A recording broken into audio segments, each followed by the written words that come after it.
आशा करता हूं आप सब बहुत अच्छे होंगे। मेरा नाम है सिद्धांत अग्निहोत्री। स्टडी ग्लोस पे आपका बहुत बहुत स्वागत है। पहले तो दोस्तों इंपॉर्टेंट अपडेट, जो एनएलपी जिन्होंने कोर्स लिया है वो टेलीग्राम ग्रुप को जरूर ज्वाइन करें। आज क्लास होगी, एनएलपी की पहली क्लास है, तो टेलीग्राम ग्रुप नहीं ज्वाइन करेंगे तो क्लास मिस हो जाएगी। तो प्लीज टेलीग्राम ग्रुप को आप जरूर ज्वाइन करें। ओके, साइकोलॉजिस्ट डॉक्टर मयूरिका दास क्लास लेंगे। 450 का कोर्स है, जबरदस्त कोर्स है, मजा आ जाएगा।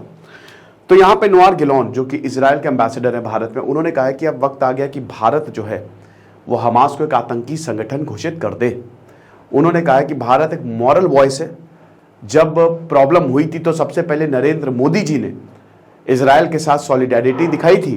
तो अब वक्त आ गया है कि भारत जो है वो इजराइल को एक हमास को एक आतंकी संगठन घोषित करे और उसके बाद चीजें ठीक करे।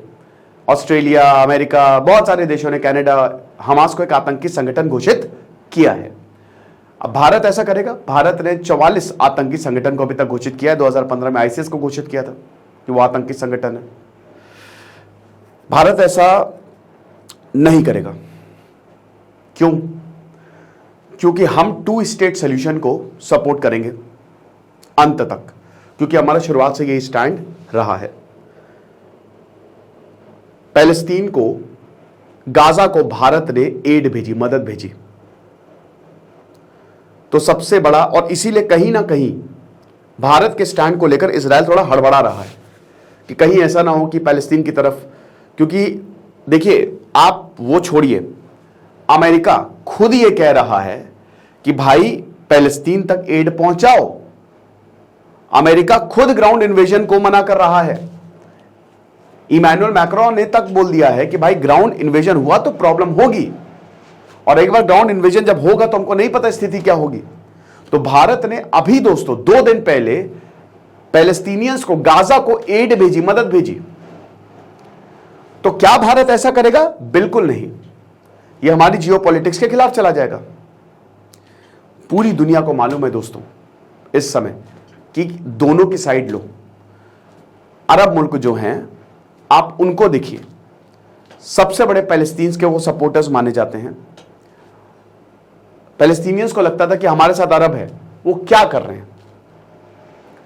बातों के अलावा कुछ उन्होंने किया? सब ने अपनी क्रॉसिंग्स बंद करके रखी है। कोई रिफ्यूजीज एक्सेप्ट करने को तैयार नहीं है, ना ही कोई ऐसी बहुत बड़े बड़े बयान आ रहे हैं।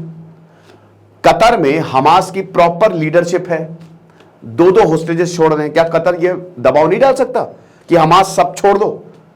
भाई मेन तो हमास है ना। अगर वो सारे होस्टेजेस को छोड़ दें तो इन्वेजन रुक जाएगा, अगर हमास सरेंडर कर दे। क्या इनको इतना, तो जो ये बहुत बोल रहे हैं ना प्रो पैलेस्तीन, गलती देखो किसकी है। यहां मर कौन रहा है? आम इंसान। आधे से ज्यादा बच्चे मारे गए हैं जो इन्वेजन हुआ है। तो भारत अपना स्टैंड कैसे बदल दे? भारत तो बिल्कुल नहीं बदल सकता। हम जब बने तो हमने सबसे पहले किसको सपोर्ट किया? पैलेस्तीन को। फिर उसके बाद 1950 में हमने इजराइल को रिकॉग्नाइज किया अनऑफिशियली। जब इजराइल को ही रिकॉग्नाइज कर लिया पैलेस्तीन ने 1992 में, 1993 में ओस्लो अकॉर्ड, यासिर अराफात, खेल खत्म। तब भारत ने तेल अवीव में अपनी एम्बेसी बनाई, और तब से लेकर अभी तक भारत और इजराइल के रिलेशंस बहुत अच्छे हैं। लेकिन on the other hand Bharat हमेशा से 2 स्टेट सॉल्यूशन को सपोर्ट करता है कि पैलेस्तीन भी रहे। और इसका ये इसलिए क्योंकि हमको अरब मुल्कों से चाहिए तेल, एनर्जी, हमारे कल्चरल रिश्ते हैं। बहुत सारे लोग जा रहे हैं कहां पे? सऊदी में, यूएई में, एक्सपेट्रिएट्स।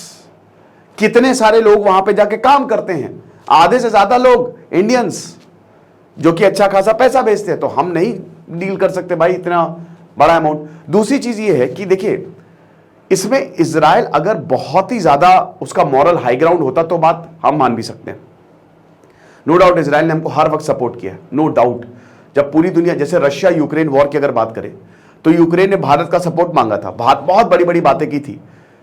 जब 2022 में, पिछले साल जब अटैक हुआ फरवरी में, 23 फरवरी को जब हमला हुआ था, रशिया ने यूक्रेन पर हमला किया था, तो यूक्रेन ने कहा कि भाई ऐसा है, हम जो हैं हम लड़ेंगे लेकिन हमको भारत की मदद चाहिए। भारत को महाभारत यहां पे हुई, तो भारत, हर किसी को भारत की मदद चाहिए। Everyone needs India. लेकिन यूक्रेन ने कभी भारत की मदद नहीं की।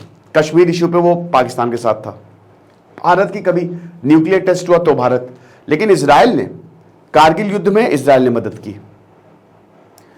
जब हमने न्यूक्लियर टेस्ट किया तो इजराइल खड़ा रहा, तो हम इजराइल के साथ बिल्कुल खड़े हुए हैं।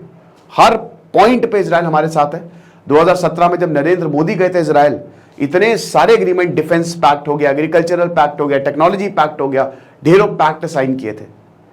आईमैक जो है वो हमारा अभी, लेकिन इसमें दिक्कत यह है कि अभी इजराइल के लिए मुसीबत क्या हो गई है। जब 7 अक्टूबर को अटैक हुआ तो हर कोई इजराइल के साथ था, क्योंकि बहुत बड़ा ब्रूटल अटैक था और हर कोई एक स्वर में कह रहा था कि हमास को खत्म कर देना चाहिए। अभी भी हर कोई कह रहा है, लेकिन उसके बाद मुझे लगता है ये प्रॉपर प्लानिंग थी हमास की। हमास हार के भी जीत गया, ये प्रॉपर प्लानिंग थी। अब क्या हुआ, जैसे जैसे वक्त आगे बढ़ा, इजराइल ने बम मारने शुरू कर दिए। मारो बम, लेकिन सिविलियंस मरे। जो हमास की प्लानिंग थी कि सिविलियंस को ह्यूमन शील्ड की तरह इस्तेमाल करो। हमास कह रहा है कि 20 होस्टेजेस मार दिए इन्होंने, इजराइल ने। उसके बाद फिर यूनाइटेड नेशंस के ठिकानों पे हमला कर दिया। फिर ये पूरा हमास से हट के ह्यूमैनिटेरियन एंगल आ गया कि भाई ये तो बड़ी दिक्कत हो गई है, अब तो इंसान मर रहे हैं। और फिर पूरी दुनिया पलटने लगी। अब इजराइल की प्रॉब्लम यह है कि इजराइल ने किसी की सुनी ही नहीं, और अभी भी वो नहीं सुन रहा है। मैंने अभी लेक्चर लिया था कि इजराइल को भारत भी मारता है आतंकियों को चुन चुन के, लेकिन भारत सिविलियंस को हाथ नहीं लगाता है। ठीक है, बैलेंस करके चलता है और भारत की पूरी दुनिया सुनती है। इजराइल मार ही रहा है, उसमें कोई भी मरे उसको कोई फर्क नहीं। तो ये एक बहुत बड़ी गलती कर दी इजराइल की। मॉरल हाई ग्राउंड इजराइल ने पूरी तरीके से खो दिया है, और इसीलिए भारत के बिल्कुल भी पक्ष में नहीं है कि वो इजराइल को इतने तगड़े तरीके से सपोर्ट करे। और क्योंकि अगर होता तो कर देता भारत, लेकिन भारत भी डिप्लोमेटिकली चल रहा है। वो पैलेस्टीन को भी सपोर्ट कर रहा है और इधर इजराइल को भी सपोर्ट कर रहा है। मिनिस्ट्री ऑफ एक्सटर्नल अफेयर्स ने तो ट्वीट किया था भाई कि हम पैलेस्टीन, हम ह्यूमैनिटेरियन, हमारे लिए सबसे बड़ी इंसानियत है।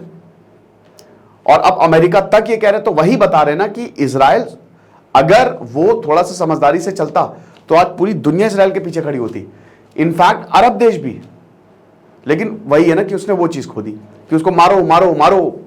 इजराइल के अखबार खुद बेंजामिन नेतन्याहू का बहुत ज्यादा उनकी धज्जियां उड़ा रहे हैं। अब जिनका परिवार जाता है उनको पता होता है, हमास ने जिनको मारा है, गला काट दिया, प्रेग्नेंट औरतों का पेट पे बच्चा निकाल दिया, बहुत ज्यादा क्रूरता हुई है ना। तो बिल्कुल जस्टिफाइड है। क्या ऑप्शन है आप बताइए? और कोई ऑप्शन है? नहीं है। लेकिन वहां के जो 23 लाख लोग फंसे हुए हैं, उनके पास क्या ऑप्शन है? वो कहां जाए? या तो इजराइल उनको गलियारा दे दे। मैं बताऊं सबसे बेस्ट क्या होगा? सबसे बेस्ट, इजराइल खुद इनिशिएटिव ले ले कि हम ह्यूमैनिटेरियन एड दे रहे हैं, और चुपचाप इजराइल जो है वो निकाल दे जो और उनकी प्रॉपर। आप देखिए, फिर उसके बाद कोई नहीं बोलेगा हमास को, और बोले कि जब तक ग्राउंड इन्वेजन नहीं है तब तक आप यहां पे रह लो, और एक बार हम हमास को खत्म कर देंगे, टनल नेटवर्क खत्म कर देंगे, तो आप फिर आ जाना। अब यहां पे और ऊपर से जो अरब मुल्क है उनको साथ में आना चाहिए। लेकिन सब अपनी रोटियां सेक रहे भाई, कोई नहीं चाहता है। देखो, बहुत कहते हैं ना कि अगर दुनिया में खत्म हो जाएगा पाप तो फिर अच्छाई का कोई मतलब नहीं रह जाएगा। कहते हैं ना कि विलन भी होना जरूरी है हीरो के लिए। यहां पे देवता और राक्षस में जब बहस हुई तो भगवान ने कहा कि हम राक्षस को हटा देते हैं, तो बहुत सारे लोग नहीं नहीं नहीं नहीं, तो लोग हमारी पूजा करना बंद कर देंगे। तो बात यही है, अमेरिका चाहता है पूरी दुनिया में युद्ध हुआ। अमेरिका जितना युद्ध होगा पूरी दुनिया में अमेरिका को फायदा है। अमेरिका हथियार बेचेगा जितना ज्यादा युद्ध, इसीलिए पूरी दुनिया में अमेरिका अनस्टेबिलिटी फैलाता फिरता है कि भाई तुम शांति, तो पूरी दुनिया ही यही चाहती है। सऊदी अरब चाहता है हाँ लड़ लो और लड़ लो, मर जाओ लड़के।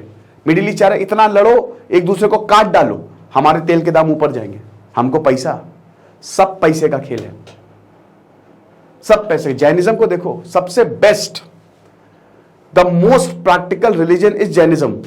अनेकांतवाद कि भाई तुम भी सही, तुम भी सही, तुम भी सही, तुम भी सही, पैसा कमाओ, कोई धर्म का झगड़ा नहीं, कुछ नहीं। अनेकांतवाद, यहां भाई सबके मत सही, तुम ये सोचते तुम भी सही, लो पैसा लो, पैसा लो, कोई दिक्कत नहीं है, हर किसी को यहां पे जीने का हक है। बेस्ट।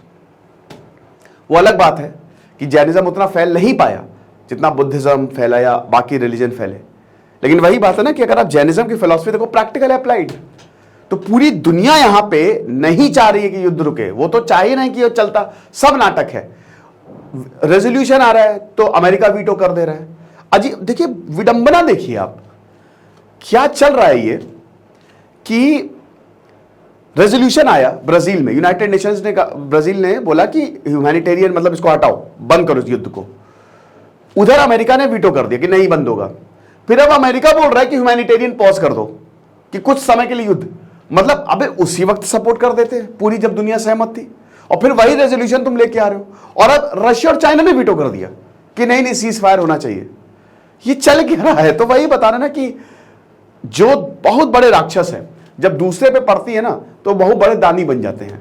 रशिया ने यूक्रेन में पता नहीं कितने वॉर क्राइम्स किए। आज व्लादिमीर पुतिन बोल रहे हैं कि नहीं नहीं भाई, सबसे ऊपर इंसानियत है। तो यही है हिपोक्रेसी।